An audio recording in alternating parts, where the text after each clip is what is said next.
afternoon. This is Lauren Dunlap, Executive Director for Advocacy and Awareness for Immune Disorders Association, or AAIDA, in Charlotte, North Carolina, and I'm happy to be hosting today's educational webinar. AAIDA's mission is to provide support and advocate for the greater than 25 million Americans living with immune disorders. AAIDA works to promote research and better understanding of immune disorders. This is AAIDA's 8th of 12 webinars for 2021, and today I will be joined by University of South Carolina Honors College junior Jessica Goddard, who will be discussing Chronic Illness 101, a young adult patient perspective. Jessica Goddard is a student at the University of South Carolina, or USC, Honors College, pursuing a Bachelor of Science in Public Health and a minor in Business Administration. She is a member of and holds leadership in Alpha Epsilon Delta Pre-Professional Health Honor Society and Sigma Omega Upsilon International Business Fraternity on campus at USC. She is also highly involved with the Immune Deficiency Foundation as a volunteer, advocate, and lobbyist, and serves on the coalition to assemble a NORD Rare Disease Advisory Council in South Carolina. In January 2020, she was published by the state newspaper for her opted title, South Carolina Universities and Colleges Must Do More to Get Students Vaccinated. Jessica's ultimate goal as a rare disease advocate is to bring hope and positivity to those going through rare disease journeys. Thank you so much, Jessica, for being with us here today. All right, thank you, Lauren, and thank you, AAIDA, for inviting me here today. And so let's go ahead and get started. And so here today I'll be presenting on Chronic Illness 101, a young adult patient perspective. And again, my name is Jessica Goddard. So the agenda of what we will be going over today is, first, I will give you a quick introduction on myself and some background information that will be helpful to understanding some of the scientific information I'll be describing to you today. I will be describing my path to diagnosis for my chronic illnesses. I will be discussing access to care and the importance of it for those with a chronic illness. And then I will be discussing COVID-19 and mental health and how those both correlate to one another and to someone with a chronic illness. And then lastly, I will be covering the positive experiences throughout my chronic illness journey. So to reintroduce myself, my name is Jessica Goddard. I am a rising junior at the University of South Carolina Honors College, pursuing a Bachelor's of Science in Public Health and a minor in Business Administration.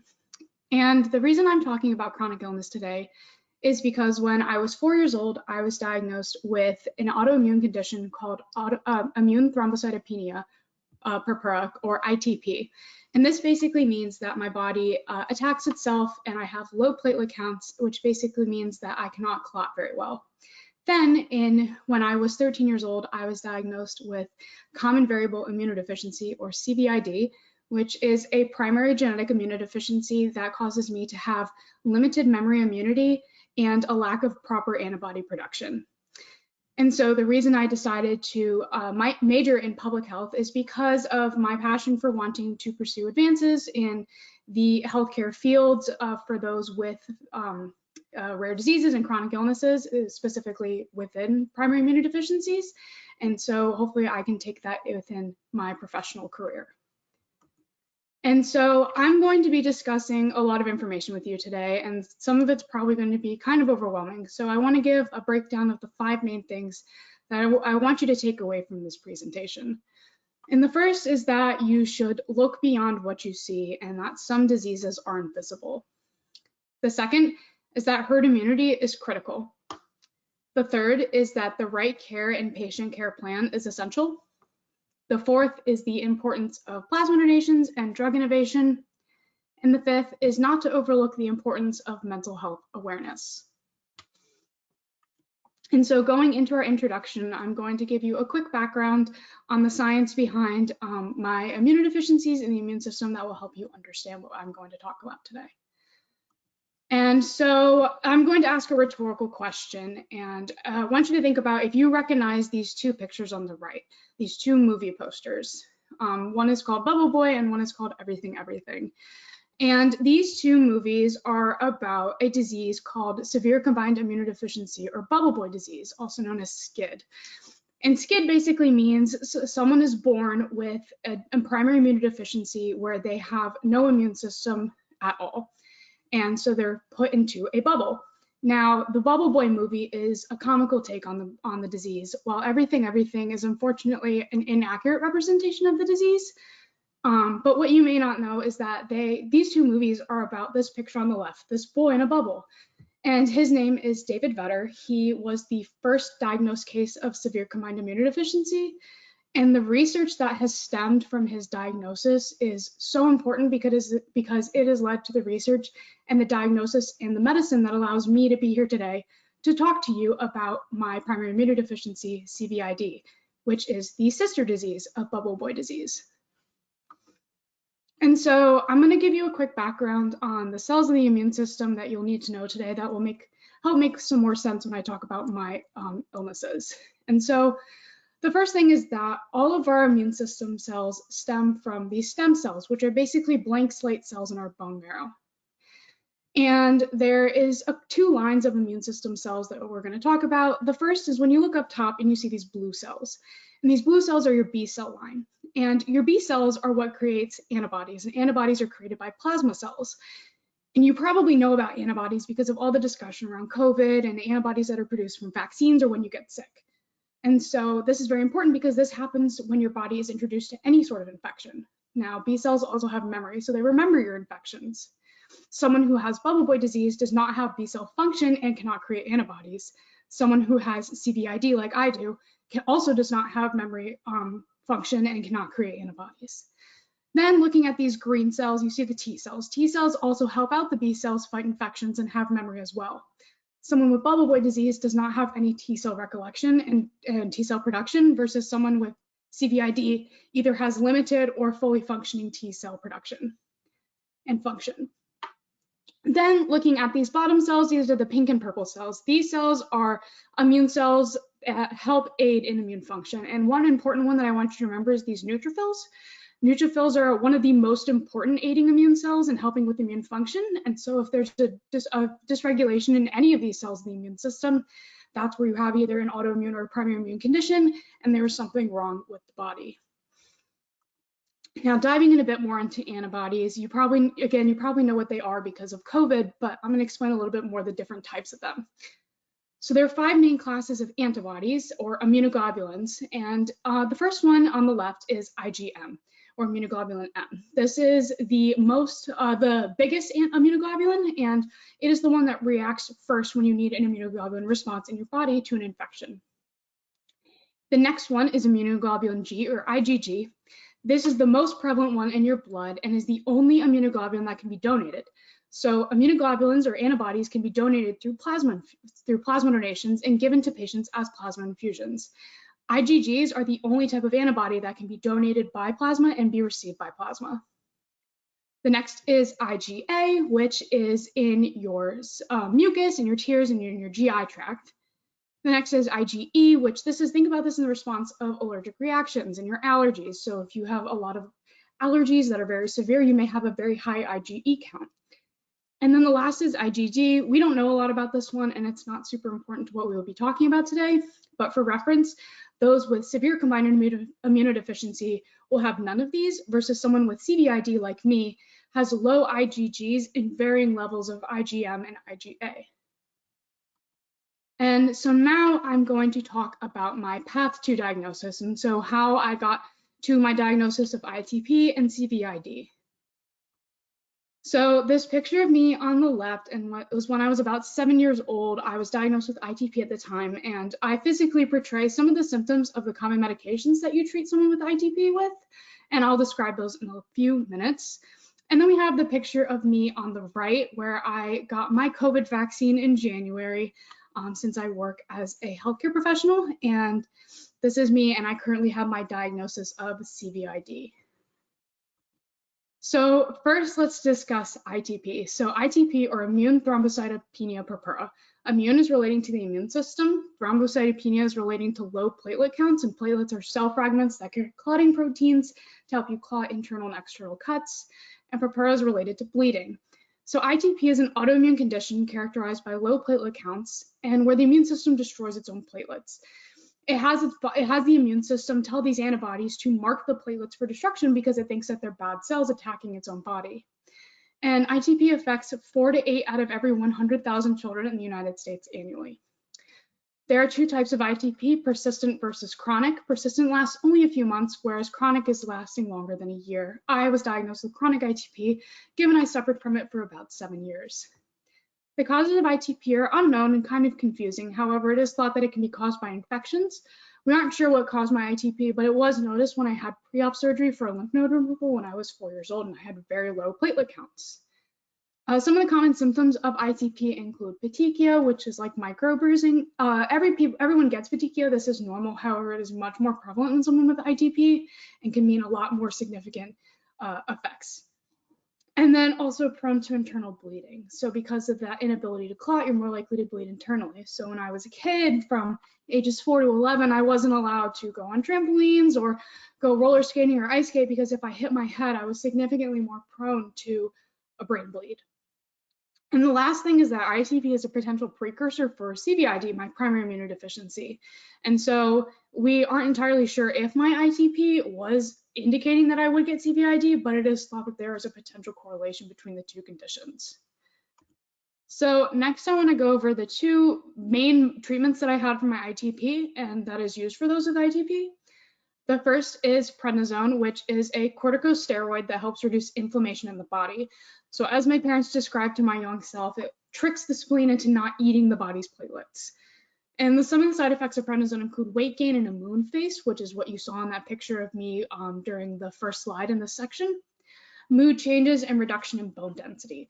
So because of these side effects, prednisone is not a long-term treatment used for ITP because it can cause significant issues. I took high and low doses of prednisone over the course of about 7 years, which temporarily increased my platelet counts, but it could not be a permanent treatment. Prednisone also leaves the patient immunocompromised. So over the course of those 7 years, I had about 46 ear and sinus infections. Now, we don't know if this was because of my other immune issues leading up to my CVID or if it was because of the prednisone, but it could be a cause of both.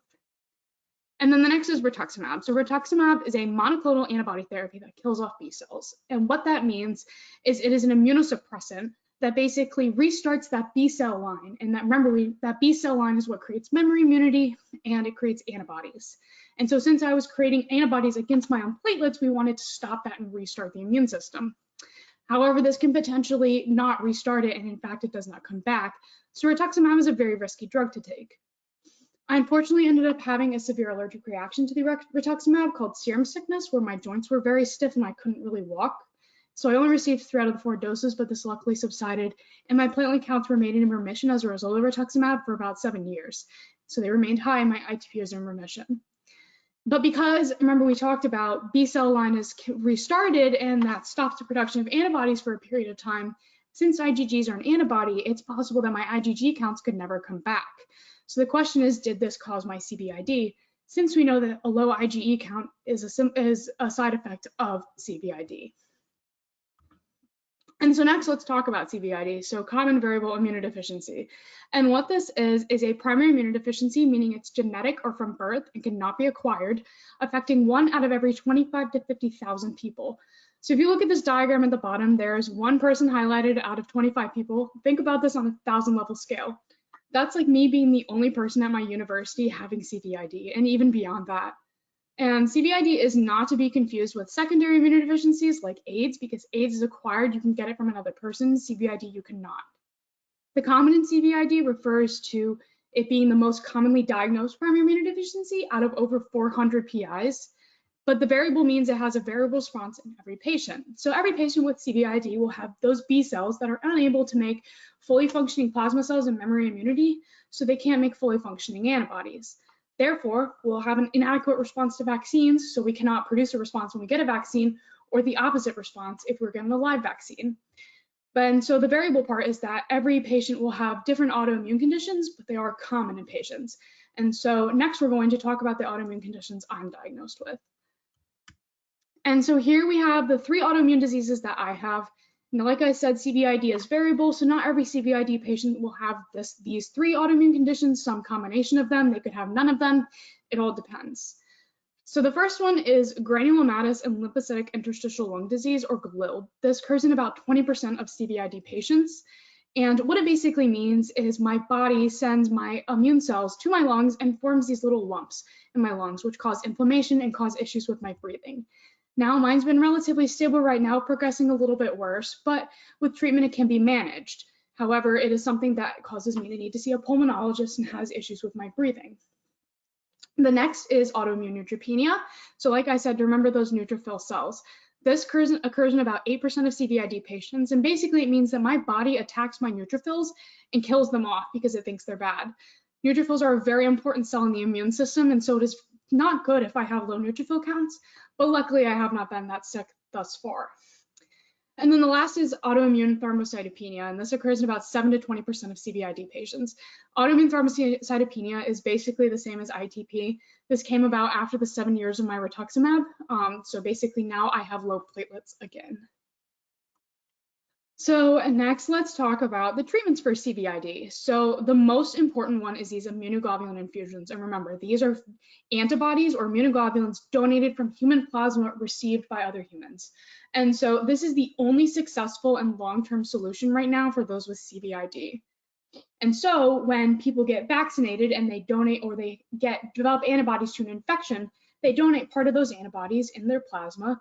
Those IgGs get extracted and then they go to me, and I get those infusions every 3 weeks for the rest of my life. Now there's two types of routes of infusion for immunoglobulin. There's IVIG, which is a needle in your vein, or there's subcutaneous, which is a little needle that goes in the subcutaneous layer of your skin, which is right below the fat layer. The next treatment that I've had that is very common is prophylactic antibiotics. So this means it's like a preventative antibiotic that you take every day. I'm very prone to bacterial infections, and since I don't have great immunity to bacterial infections, I take an antibiotic that helps aid in my protection of my body every day to help prevent any severe infections from happening. The next is immunosuppressants, which you might think is quite ironic since CVID causes you to be immunosuppressed. However, it helps with those autoimmune conditions where your body is attacking itself. And so some of them that I've taken are called Cellcept, Imuran, and rituximab. And these basically kill off the bad immune cells, but potentially can kill off other immune cells. So they act like a chemotherapy in a sense. And then the other kind that I've taken is prednisone, which is a steroid, and it temporarily convinces the body not to kill its own cells and reduces inflammation. Now, the last current treatment for CVID is a bone marrow transplant. However, this is a very variable survival rate and is not commonly used because of this. And those with bubble boy disease who are very young and do not have any immune system at all, they can get these bone marrow transplants because there's no immune system to attack the bone marrow. However, in someone like me, I do have a partially pre-established immune system. So if I were to get a bone marrow transplant, it's likely that my body would attack the bone marrow and want to reject the transplant, possibly being fatal. Now, the other thing is gene therapy, and you've probably heard of gene therapy with some very severe diseases. It is in fact used sometimes with those with bubble boy disease. And this can be used because there's an identified gene for SCID. However, while CVID is a genetic condition and is known to be caused by genes, only about 10% of people with CVID have an identified gene that links their CVID to them. I unfortunately do not have an identified gene, and because of that pre-established immune system, it's very dangerous to do gene therapy right now because of the possibility of rejecting the gene therapy. And so these pictures here show some of the common treatments for someone with CVID. This picture of me on the left is doing one of my subcutaneous infusions. So you see these two needles are in my stomach, and it goes to that pump, which pumps the immunoglobulin into the subcutaneous layer of my skin. Now, what this means is I will have to do this for every 3 weeks for the rest of my life. And it is one of those things that is important about this is because there are several types of immunoglobulin drugs, and it's not one size fits all. So I found one drug that works very well for myself. However, that same drug and route of administration may not work for someone else.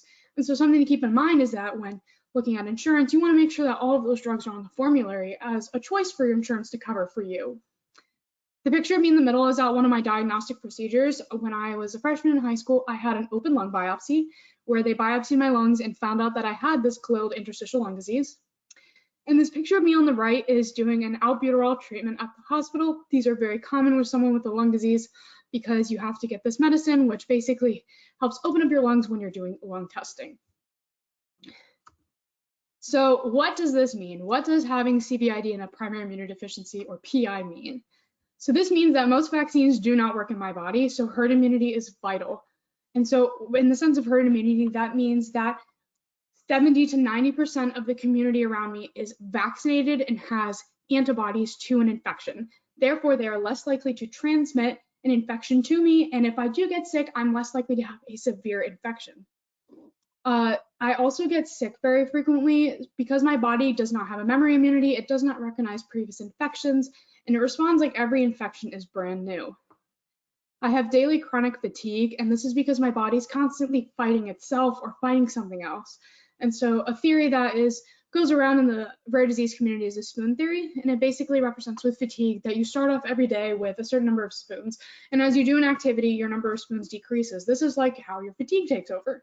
And so at the end of the day, you may be very tired, have no more time to do any more things because you're so tired because of your fatigue, because you've run out of spoons. I also have frequent doctor's appointments every 2 to 3 months with my specialists, frequent diagnostic surgeries, scans, and blood tests. And the most important thing to take away is that my immunoglobulin infusions from human plasma, by replacing the missing antibodies that I do not produce, means that I can live a relatively normal life and rarely get sick. However, me getting sick could change at any moment with the onset of new issues. By getting these infusions and replacing the missing part of my immune system, I can go about and interact with everyone like relatively normal. It means that it's just like a vaccine. If someone gives me an infection, these infusions mean I'm less likely to have a very severe infection or not get sick at all. Same way the vaccine functions in the normal community. And so what is very important about this is by people getting vaccinated, donating those antibodies, and I get those antibodies, I'm able to be protected, and so are they. And ultimately from that, you are more of a threat to me than I am to you, so get vaccinated. You are more likely to transmit an infection to me than I am to you, so by you protecting yourself, you are also protecting me. And so next, let's talk about access to care.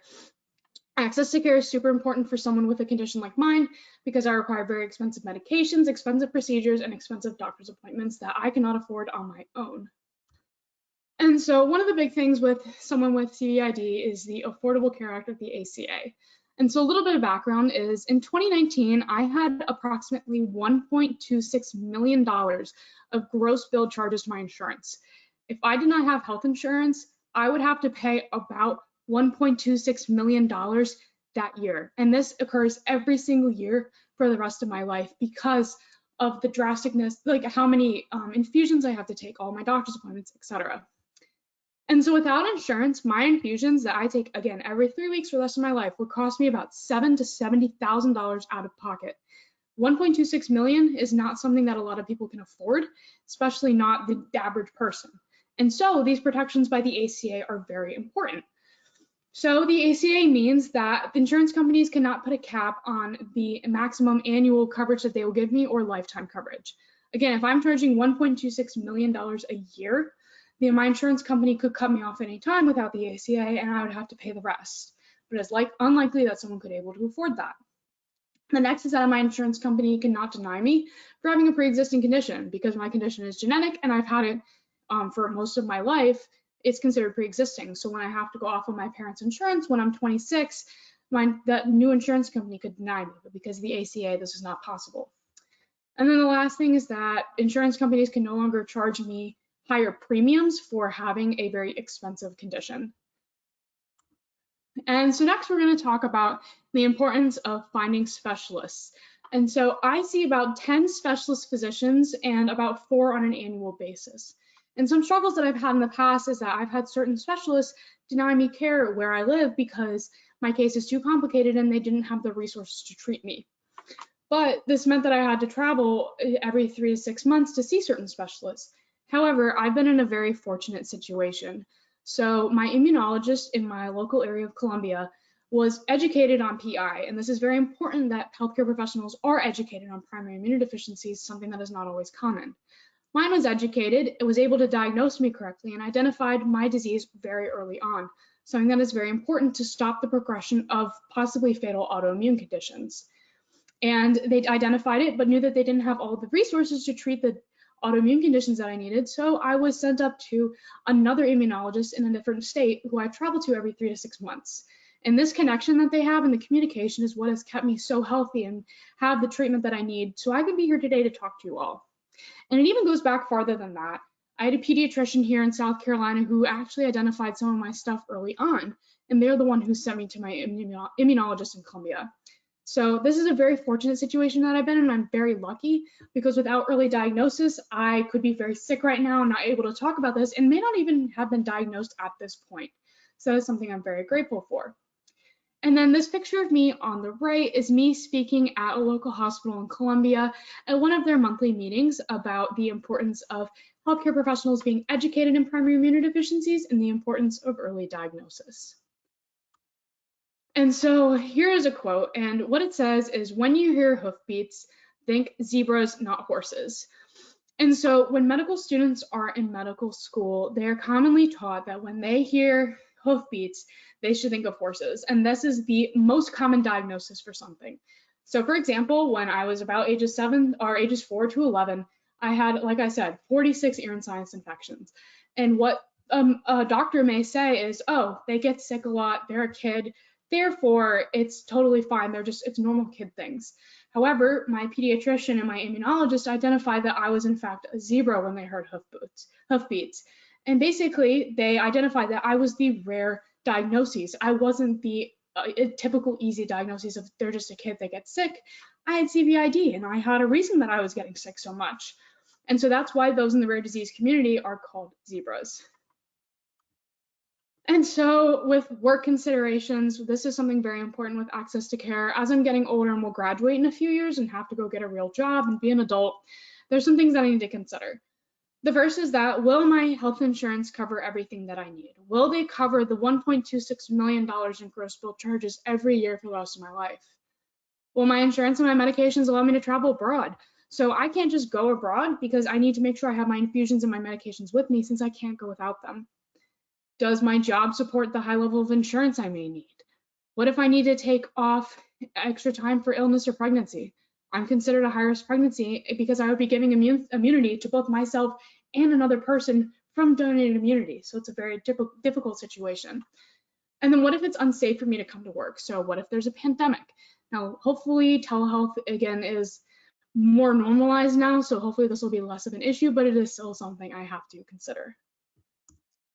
So next, let's talk about COVID-19 and mental health, how these two correlate, and my perspective as someone who is the definition of susceptible to COVID-19 and immunocompromised. So what does COVID-19 mean for me? Basically, because I do not have memory immunity and do not have the ability to produce fully functioning antibodies, I could get a COVID-19 infection as many times as my body is exposed to the virus because I cannot make a reliable response to the vaccine or previous infection. Now, it is still very important for me to get vaccinated, but herd immunity is more important. And so because of this, I got the vaccine. There's a possibility I have some immune response, but it's not guaranteed. But as people get vaccinated and have antibodies from previous infection, they donate some of those antibodies, and those antibodies from COVID are also in that plasma supply that gets to me the next year. Now, what's so important about this is by people continuing to donate, I will get those antibodies a year later, but that's a year later. So by people getting vaccinated now, they're less likely to then spread COVID to me before I get their antibodies to protect myself. Because of this, so in South Carolina, about only 40% of the population is fully vaccinated to COVID right now. And that's honestly really concerning for me and has been a large point of stress for my life. And what that means is because there's such a little portion of the population vaccinated, I will have to wear a mask longer than the average person because I could get COVID again. And my ability to return to a completely normal life is entirely dependent on my community, the United States, and the world achieving herd immunity to COVID-19. For some perspective, I've gotten COVID twice now. I got it before I got vaccinated, and I got it a month after I got vaccinated. And I got it a month after I got vaccinated because there's no guaranteed response that I produce anything to the vaccine. And because there's not a lot of COVID antibodies in the plasma supply, I don't have my own antibodies to protect myself from my first infection, and everyone around me is not vaccinated or does not have the acquired immunity to protect them and protect me, because we know that that natural immunity does eventually wear off. Next, let's talk about the mental health reality of having a primary immunodeficiency and how that correlates with COVID. And so issues with anxiety and depression are very common from having a rare and chronic disease. I've had issues since I was probably about 11 years old and have been on antidepressants since, because this is a very heavy thing to deal with, especially as a young child. And since it's so confusing, anxiety and depression are very common. Some of the typical things that I worry about is that I cannot participate in everything with the same ease as a normal person can. So for example, study abroad. I can't just like pick up my things, apply for a study abroad program and go, because I have to make sure my insurance will cover my infusions, because I, again, have to do those every 3 weeks and I can't skip them because then I'm missing a part of my immune system. I frequently wake up sick on a typical day, or even and after seeing a large group of people. I typically will be congested, I'll have a sore throat and just kind of not feel well because my body is always getting new infections and can't fight them off as easy as a regular person. As well as there is the fear of the unknown in terms of diagnoses and what my future will be. CVID is a very confusing disease. We don't really know the progression of the disease. It's not always predictable. And I can develop any sort of very confusing autoimmune condition at any moment. So while I may be very healthy right now and my infusions are working, something could change at any minute. And then with COVID-19 being the definition of immunocompromised and the person who is highly susceptible to COVID and susceptible to severe infection, the anxiety and depression is amplified. And so there's the first is the stress over contracting the virus. Again, I've had it twice. With the possibility of there being a third wave because of low vaccination rates and the new Delta variant, it's very possible I could get COVID again in the fall. So that would be a third time. Then there's the stress over long-term health issues. So if I do get COVID a third time or even having it twice, what are the possible long-term health issues of having it? Will I be potentially hospitalized the third time? Luckily, I was fine the first and the second time, but if I get it again, could I be hospitalized and have to be intubated? And the most important thing and the biggest thing is that I may never be able to return to a completely normal life due to vaccine hesitancy. By herd immunity possibly not being achieved in my state, especially for a long time, I am still susceptible to infection, and this is something that stresses me, and is a high point of stress and depression in my life. And so next, let's talk about the mental health reality associated with other things that I've experienced throughout my time growing up with a rare disease. And so the first thing is explaining absences to my classmates and teachers during grade school. I frequently have to miss class due to doctor's appointments or getting my infusions during grade school. And this was kind of hard to explain, especially when I came back with bruises or I was feeling sick from my infusion. And since kids don't really have a filter and don't know how to ask questions, it became very confusing and upsetting to explain these things to them. When teachers are not understanding or compassionate. So my disease is very unpredictable. I get sick very quickly without much notice. So I may have to miss a class or miss an assignment. And when a teacher or professor isn't understanding or compassionate, it's very difficult to explain to them that I'm sorry, but I can't get this done. Another thing is that people are distant sometimes, even when they're healthy, because they're afraid to get me sick or afraid of being near me. Now, what I just told you sounds very scary. I basically said that I don't really have a memory immunity and you're a threat to me. But because of my infusions and because of herd immunity, I'm able to be around the normal community just like you are. Now, again, I'm more likely to get an infection and I'm more likely to have a severe infection if I don't have my infusions.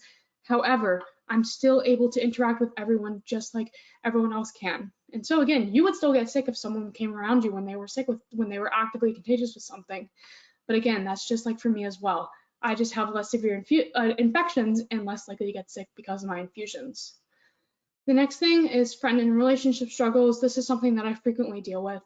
One of the biggest things is that it's very important to me that my close relationships are fully vaccinated. And this is something I've struggled with before in explaining the importance of getting vaccines. And so that's something that I know is very important to me. And the last thing is like feeling like a burden where I can't talk about my personal struggles with friends.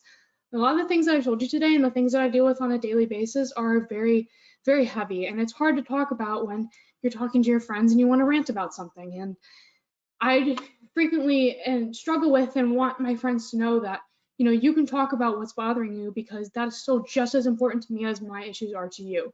And so sometimes I feel like I need to taper what I say because I don't want to seem like I think that their problems are irrelevant.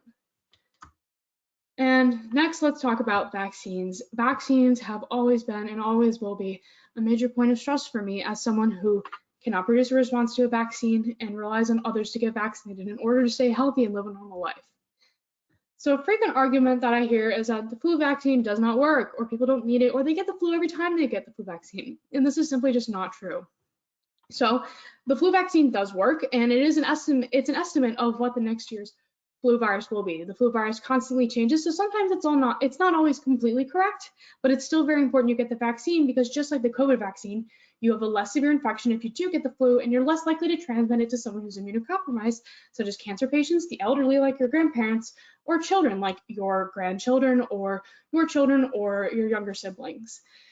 And so when people make these misconceptions, it can be very frustrating. And so one of the things that I would emphasize on is researching or asking about vaccine misconceptions before assuming you don't need to get the flu vaccine because you've never gotten the flu. Well, what if you accidentally give the flu to your grandmother? Well, if you got the vaccine, you may be less likely to transmit it because you didn't get sick, but you were still contagious. And then the last thing is vaccine hesitancy because of the ingredients or testing. This is very common with the COVID vaccine. There's a large portion of the population who's very hesitant to get the vaccine because they're unsure of the ingredients in the vaccine, or they think that the vaccine hasn't had enough testing. Now, the vaccine did go through testing, and the ingredients are pretty clear as to what they are. They're basic ingredients that you find in your normal body. And something that's very frustrating to someone like me who can't produce a response to the vaccine, relies on everyone else, is that a lot of people my age especially will use vapes or e-cigarettes or Juuls, which have like known carcinogens in them and known things to cause lung collapse and lung disease, versus the vaccines that are commonly administered in the COVID vaccine don't have these same known drastic effects. And so something really to consider is, why would you use something that is intentionally and will cause problems in your body when you can just get a vaccine that will protect your grandparents, will protect your parents, will protect everyone else? And so it's just something so easy like that. And then looking at this diagram on the right, you see the progression of what happens when someone gets vaccinated. You see as it goes down, on the left, there's more and more yellow people, meaning more and more immunized people. And on the right, there's less and less red people, meaning as more people get immunized, less people get sick. And those who are not immunized but are still healthy, there's less likely of them to get sick as more people get vaccinated. This is how herd immunity works. And so lastly, I want to touch on the positive experiences that I have had over the course of my healthcare journey and my diagnosis journey. Whether I like to believe it or not, if I'm feeling very down about myself or very sad, there is always a positive that can come out of having a chronic illness or whatever negative experience you are having. And so first is my experience and my passion for government advocacy. So I started with government advocacy when I was about 17 years old. I started visiting Capitol Hill in Washington, D.C. every year to advocate to my state legislators and other state legislators through the Immune Deficiency Foundation, or IDF, which is a nonprofit based on helping people with primary immunodeficiencies, providing support and research for them. And this is an organization I'm highly involved with. And these two pictures on the right show me at one of the annual advocacy days. The one on the right is me standing in front of the Capitol, and the one on the left is me with Senator Susan Collins of Maine after we talked to her about the important legislation for those with PIs. And then I've also been able to work with the National Organization for Rare Disorders on a state advocacy measures. And so I've been able to work on a coalition to help establish a Rare Disease Advisory Council in South Carolina, which is basically a body that helps provide advice to the government on policies and measures that will help those in the rare disease community who do feel like they don't have a voice or can't voice their thoughts and opinions. I've also been able to write and have an op-ed published in the state newspaper, which is a local newspaper in South Carolina, about the importance of South Carolina universities and colleges having stricter vaccination requirements and guidelines. Next, I've had the new mentorship and support system that comes from being in the PI community. And so I've been able to work as a teen council member for the Immune Deficiency Foundation, where I have formed new relationships with friends my age, and I've been able to work as a support system and a friend to younger patients who are new to the Immune Deficiency Foundation or their PI diagnosis. And so these two pictures of me on the right are IDF events. The one on the left is me speaking on a life stages panel where I talked about my experience as a young adult with PI. And the one of me on the right is with one of my friends, and we both have CBID, and we're standing with one of the mascots for immunoglobulin. His name is Iggy, so IgG. And then I've also spoken at events like with AAIDA, like I am here today. I've spoken with NORD, which is the National Organization for Rare Disorders, Hemophilia of South Carolina, and the Make-A-Wish Foundation. The next thing is volunteering and fundraising. So I've been able to volunteer at CSL Plasma, which is a plasma donation center. There's several locations all across the country as an adopted patient. So I would go to the CSL Plasma locations, meet the staff, meet the donors, and thank them and explain why their plasma donations are so important, who they're going to. And I've also fundraised over $6,500 for the Immune Deficiency Foundation during their annual walks in Charlotte and Atlanta. And so this picture of me on the right is at one of the IDF walks with my family and friends who all supported me. We basically just went to the walk and celebrated the money and where it's going to. And then the next big thing is my Make-A-Wish trip. So when I was 18 years old, I was granted a Make-A-Wish trip. And what my trip was to go to Pittsburgh, Pennsylvania to meet the Pittsburgh Penguins hockey team. And this hockey team was something I ended up watching their games when I was doing my infusions or I was feeling very sick, to help as a distraction and a sense of joy for the sad things that were going on in my life. And it ended up being a bonding moment for me and my dad, and shortly my mom and my sister got involved. And so this picture of me on the left, for those of you that don't know, is with Sidney Crosby. He's the captain of the Penguins hockey team, and I think the greatest player of all time. However, that is debatable. But he was teaching me how to play hockey, which was a really amazing experience for me.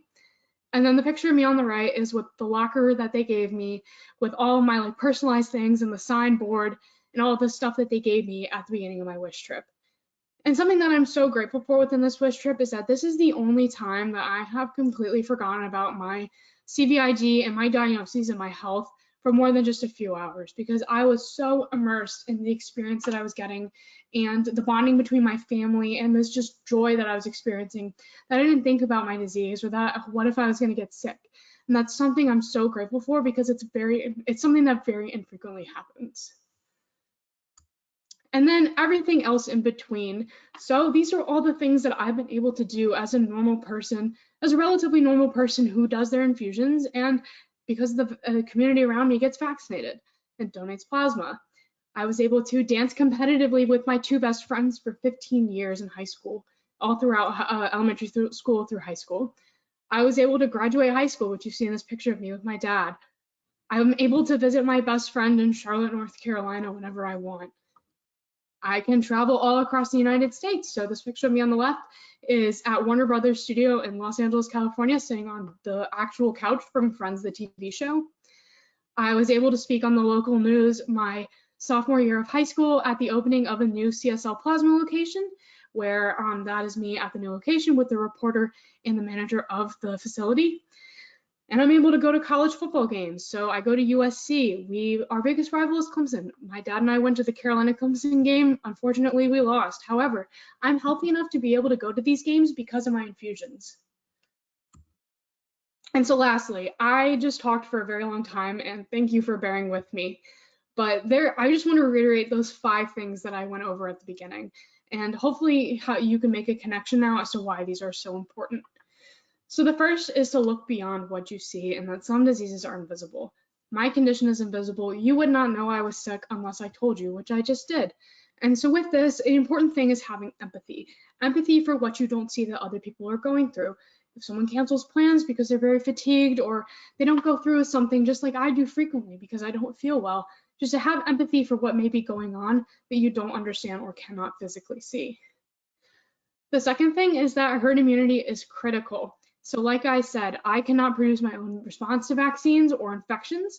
And so herd immunity, by my community being protected by getting vaccinated, is so important because they are less likely to transmit infection to me, and I'm less likely to get sick and have a severe infection. The third thing is that the right care and patient plan is essential. So like I said, I incur a lot of gross bill charges to my insurance, over $1 million a year, and that's really expensive and not something I can afford. And I also use a very specific immunoglobulin infusion, something that may not work for the next person with CVID, but someone else with CVID it may work for. Someone else may prefer to do IVIG versus I do sub-Q immunoglobulin infusions.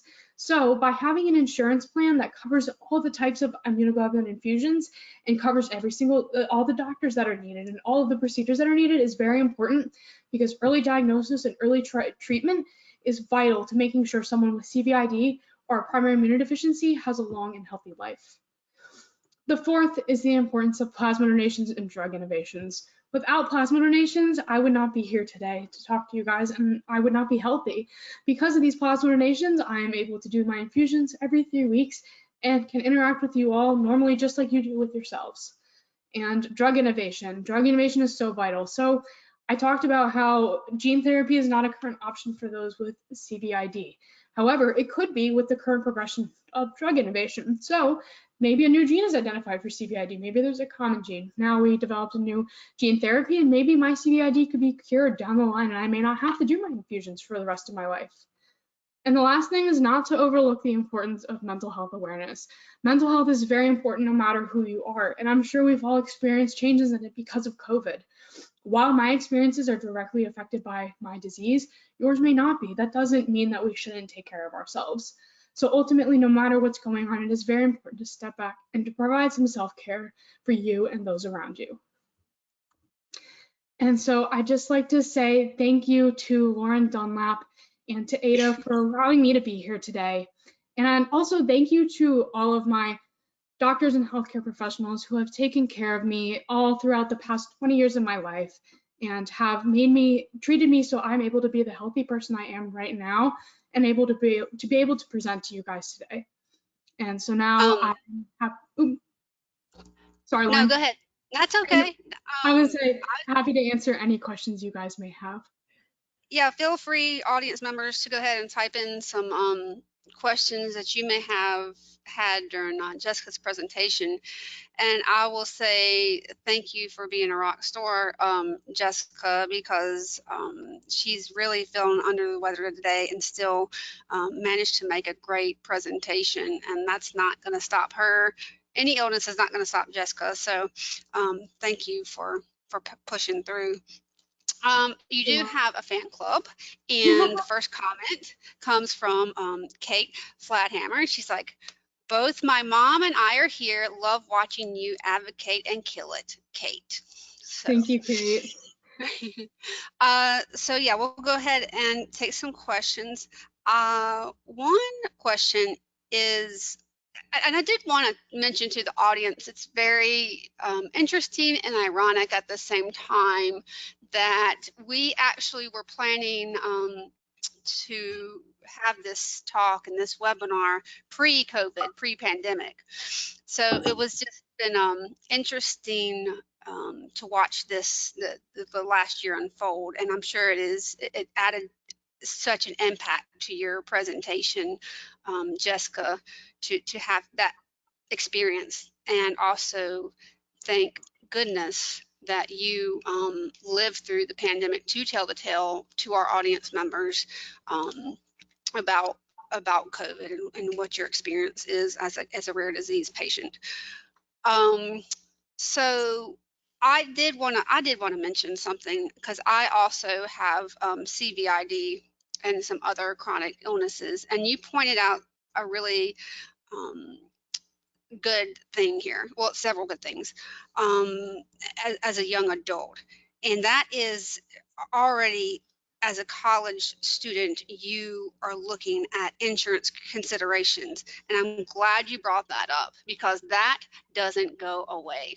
That is something I look at all the time, and you will always have to look at that. So that's very well thinking and way in advance, and I just wanted to say kudos to that, because most young people would never think of something like that. Here's a question from Jamie. Hi, Jessica. What have you found to be the biggest challenge when getting involved in state level advocacy as a young adult? All right, Jamie, thank you for that question. So like I said, state level advocacy is something that I got involved with specifically through my connections with IDF to NORD, so working with a coalition to establish a rare disease advisory council. And one of the biggest challenges with that is focusing on what is important, because there are so many issues with what we could focus on, so many rare diseases to focus on. So how do we focus on each individual person? But in terms of getting involved, I think it's just one of the biggest issues is finding those avenues. So finding the way that you can get involved, and mine was through IDF, and so it's doing research. Maybe an organization does not pop out to you right away, but by finding these organizations that are well established and have these resources and can connect you to being involved with something like NORD to establish a coalition is something that I've been very grateful for, and I hope that everyone who is interested in advocacy is able to go through. Thank you, Jessica. This question is from John. Bravo, Jessica, great job. Could you comment on the challenges you have had transitioning from pediatric to adult care and having to change many of your specialists? Yes, thank you, John. And so some of the challenges that I faced with transitioning from pediatric to adult care is just those connections. And so sometimes physicians aren't able to stick with you from when you're a child to when you're an adult. And I think it's just finding that new connection. I have very good relationships with a lot of my physicians, and they know my healthcare very well, and it's something that I don't want to give up. They have a good communication line with other doctors. And so when I've had to transition off of some certain specialist to an adult specialist, there's a lot of stress with making sure that I can find that same degree of connection and that comfort with seeing that physician and knowing that they are able to take care of me to the level that I need. Great. This one is from Lance. Is your immunologist present in this? I do believe he is. Lance, did you mean on today's call? Is that what you were referring to with your question? Just wanted to clarify that one. Yes. Okay. Yes. And I'm glad to know that too. And I think I just got actually an email. Is your Dr. Stallworth? Is that it? Dr. Stallworth is someone that I have worked with at the local hospital, and we have that's where I did one of my presentations with, and so he is a connection with mine and a friend of mine who I've worked with. Well, he wanted to let you know, please let Jessica know she did a great job. Really appreciate the push towards vaccinations, not only COVID, but all others. Thank from you, Dr. Stallworth. We have some couple extra minutes for some questions. Let's see here. Yes, John, her immunologist is on the call. She was you got invited today, right? Your immunologist, Jessica? Yes. Yeah. So yeah, just to clarify, yes. And I would also, in the past, I'll say that I've invited all my specialists and immunologists. Some of them actually can attend, but a lot of the times, you know, they're in clinic and are seeing patients during some of these webinars. But that's why we record these to use as a resource for our patients and the community that we serve as well. One question was between the side effects. What are the side effects between the prophylactic antibiotics and the immunosuppressants that you're on? How do you experience? I know you've had quite a uphill battle with that kind of fun stuff. Yeah, of course. So with the prophylactic antibiotics, like with any antibiotic, there are some side effects. Sometimes you don't have any. One of the common ones with the one that I have been on is nausea. It's actually a reason I've had to vary whether or not I'm taking it, because I will get very bad nausea, feel very sick, or having very bad heartburn because I'm putting a lot of an antibiotic in my system. Now with those immunosuppressants, that's something that's very tricky for someone who has an already weakened immune system. It's kind of like a gamble of whether or not you should take them and what the result will be, and you kind of only have to take them if something's bad enough that you'll need it.